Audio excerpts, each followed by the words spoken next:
Why? I have been playing World of Warcraft for years now, and somehow, despite missing most expansions, I still managed to get insanely rare mounts like Ashes of Alar, the Timeless Proto-Drake, Mimiron's Head, and even Invincible. Right now I'm sitting at 562 mounts, so I give myself 5 days to farm as many more as possible. Day 1 I did the responsible thing and bid on a black market auction house container. It can contain rare items or absolute trash. After gambling away my money, we headed to Zulaman to farm rares. In each of the new midnight zones, rares have a very low daily chance to drop one of two mounts. And to keep track of which rares I have already downed for the day, I use the rarity add-on, and it helps a ton. Currently it's speculated that the drop rate is around 0.5%, so as expected, we didn't get lucky here. Right in the middle of farming, a letter came in, and I already knew what that meant. Someone has been outbidding us on the black market container, so naturally we went back and wasted even more gold. And with our new bid in place, we went to the Eversong Woods to repeat the Zulaman experience. 30 minutes of pure disappointment. And that's when I started to realize that at this pace we might never get another mount. So I started to look up some guaranteed mounts. But first, we got outbid again, so we went to this big guy to collect our gold and put in a new bid for 900k. We then headed to the Void Storm, pressed a few buttons on his console, did some Void research and finally picked up our first mount, the lab-grown Storm Ray. Ray! Ray! Okay. Meanwhile, we got outbid again and this time we couldn't compete. We then ported over to Valdrakken. I've already picked up a good amount of dragonflight mounts, but there were still a few I needed to grind. First up was the Iskara Trader's Otuk, which requires 2 neck items from the Vault of Incarnates, each drop from different bosses. So I booted up the raid on Mythic. Higher difficulty means more loot and made my way up to Terros, the second boss. From him we needed the Terros Captive Core necklace, which dropped, wow, immediately. After Terros we pushed away further into the raid, fighting our way to the 5th boss, the Tia, for a chance at the Eye of the Vengeful Hurricane necklace. And believe it or not, it dropped on our first try as well. After that we made our way to Iskara in the Ashen Span, easily my favorite zone in the game. We found Tatukiaka and turned in both necklaces to get the Trader's Otuk. Next up, we made our way to the Zarelak Cavern and waited for Korotka to spawn, hoping for the Kobold Shieldwing. And while waiting on Korotka, I ran into this absolute legend who had just gotten the same Otuk mount. After admiring each other's work, he proceeded to show me a few mounts I'm probably never getting. So we waited for a while, he showed off some cool mounts and Korotka finally spawned. We killed it, but neither of us got lucky. We said our goodbyes and I made my way to the Dawn of the Infinite's dungeon. Dawn of the Infinite is Dragonflight's mega dungeon, where the final boss, Chronoloord Deos, has a chance to drop the Reins of the Quantum Courser. This item rewards you with one of 16 mounts from previous expansions. The dungeon itself is pretty quick to clear, but we didn't have any luck. On the bright side though, the boss also drops some really nice transmog pieces if you're into that. After an evening full of disappointment, we headed to the Forbidden Isles, where rare mobs have a chance to drop the Ancient Salamander. Over there I met this guy who was kind enough to wait for me. Shout out to you. We kept going and killed a few more, but still couldn't find the mount. Day 2 started in the Void Storm, where we farmed a few more rares. After about 15 minutes we switched things up and headed to the Eversong Woods to do the exact same thing. After another 15 minutes and being close to giving up, I decided to do a few more before going back to guaranteed mounts. And then it finally happened. Our first rare mount dropped, the Kobold Dragonhawk. Feeling lucky we headed back to Zulaman for a few more attempts, but reality hit pretty quickly. So we went to Mechagon Island from the Battle for Azeroth expansion to farm Rustfeather and the Arkanoid Harvester. We waited for a while, killed them both, and even after more than 100 kills we still have to come back. Next on our list was the Vault of Alcaphon, a raid in Northrend that opens up whenever your faction controls Wintergrasp, a PvP zone. Inside there are 4 bosses, each with a chance to drop the Grand Black War Mammoth. We didn't get it this time, so we headed to the Zul'Gurub dungeon. Inside there are 2 bosses that can drop mounts, the Swift Zulian Panther and the Armored Razeshi Raptor. We killed them both, but neither of them dropped. We then headed over to Haranir, which is one of the new midnight zones. There's an activity over here that I've been putting off for a while. Do you hear my add-on going crazy? That's because of the glowing moths scattered all over the area. There are more than 120 of them. Collect them all and trade them in for 2 mounts. And yeah, this took a while, just over 2 hours. Some of them are hard to find, either guarded by mobs or hidden in weird spots. And was it worth it in the end? Of course not. But at least we could add 2 more mounts to the collection. The Vivid Chlorocerus and the Elder Glowmite. And especially the Elder Glowmite looks really cool in my opinion. With those 2 mounts added to the total, we headed to Firelands. This raid has 2 mount drops, one from Alice Razor and one from Ragnaros. It's a pretty long raid, unless you use the skip.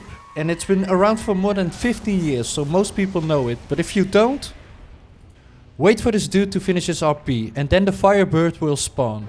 But don't kill it yet. Pick up 3 feathers from the ground so you can fly. Once you're in the air, hit the Firebird and follow the path I'm taking. I'm sure there are other directions you can fly in, but there are some invisible walls around here that can knock you off.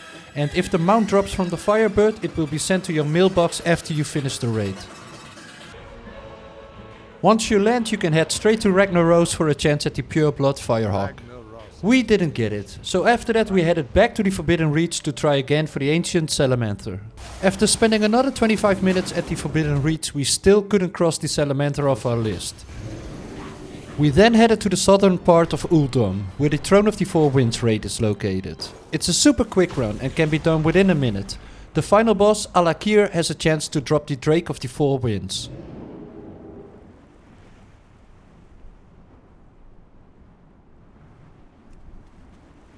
After that messy interaction, we headed back to Zulaman to finish the remaining rares for the day.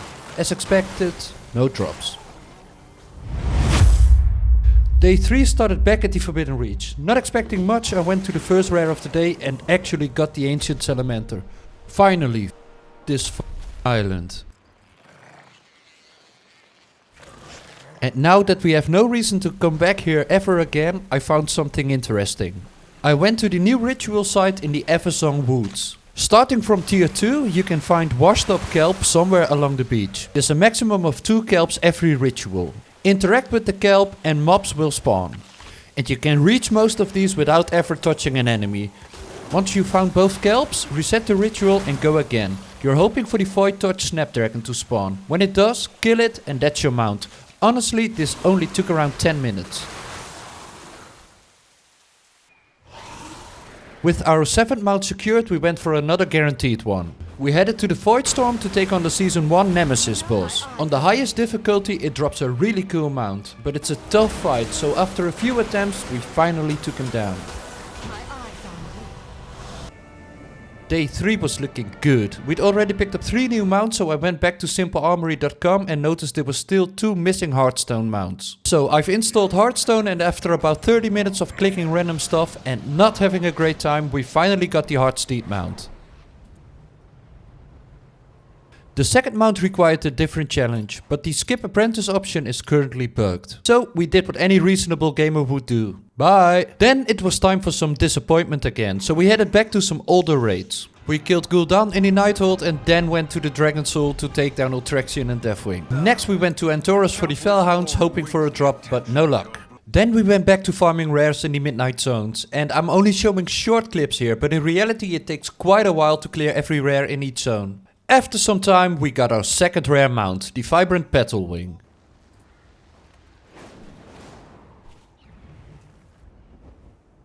We then headed over to Eversong to push our luck even further and do the exact same thing. After a while of killing every rare in sight, I started to feel a bit bad for this guy who just loves his flowers. Back to Dragonflight. Onara is another mount we're still missing out on. To unlock it we need to collect 3 stolen Breath of Onaras from the final boss in the Nugget Offensive dungeon. It took us 5 runs before we got our first breath. Even though the view in this dungeon is great, it took us 14 more runs to finally get the 3 breaths. We did a little victory dance to celebrate and then went to Onara to grab the mount.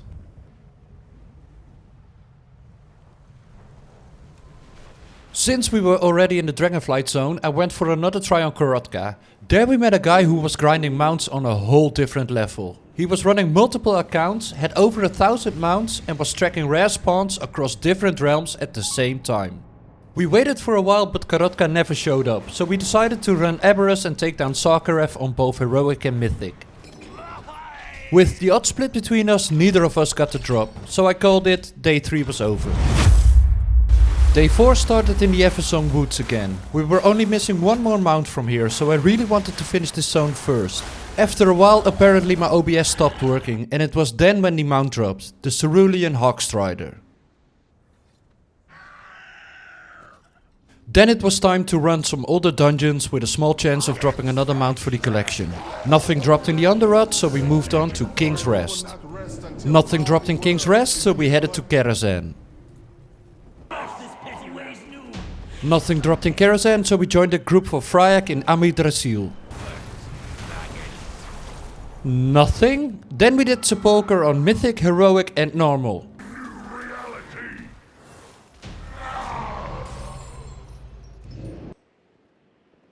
Nothing? So we headed to the Stonecore in Deepholm. It's a pretty cool dungeon where the second boss, Slabhide, has a chance to drop a Drake mount.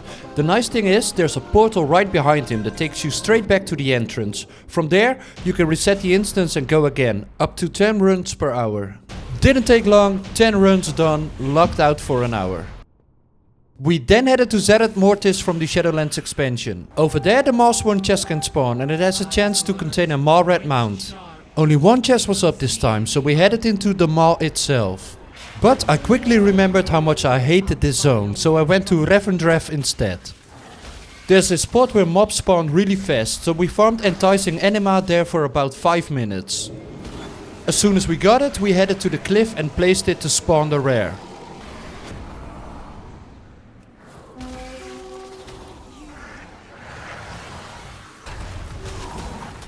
And again, no luck.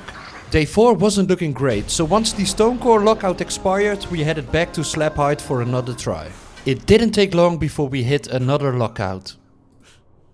I went to the black market auction house and noticed the container was up with only 30 minutes left. I decided to camp it, and it didn't take long before someone else placed a new bid. So I raised it and we waited again. They raised it again and so did we. And we repeated this process for a couple of times more. After a while, we finally got it for 800k, so I did a little dance to celebrate.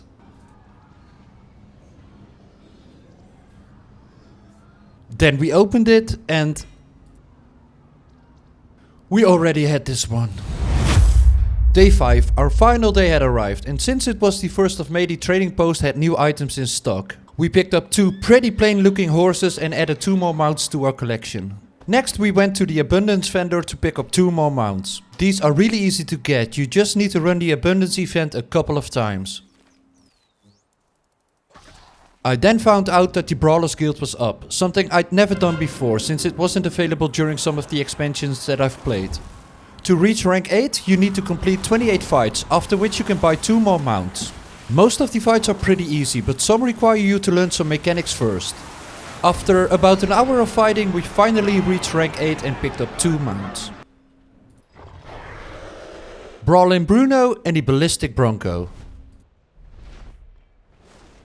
Now that we are gaining numbers, I headed back to Simple Armory to check for mounts I did not claim before. Turns out we were still missing 2 mounts from Delves in the Wall Within, the Chariot and the Mana Skimmer. Then we completed 2 daily quests to reach Exalted with the Blackwater Cartel, giving us the Shredder Deluxe. We then headed to Vashir, did a pretty long quest chain and picked up the Seahorse. I only had to complete 1 more story in the Midnight Delves and noticed it was up, so we did it on the easiest mode imaginable and received the Giganto Menace mount.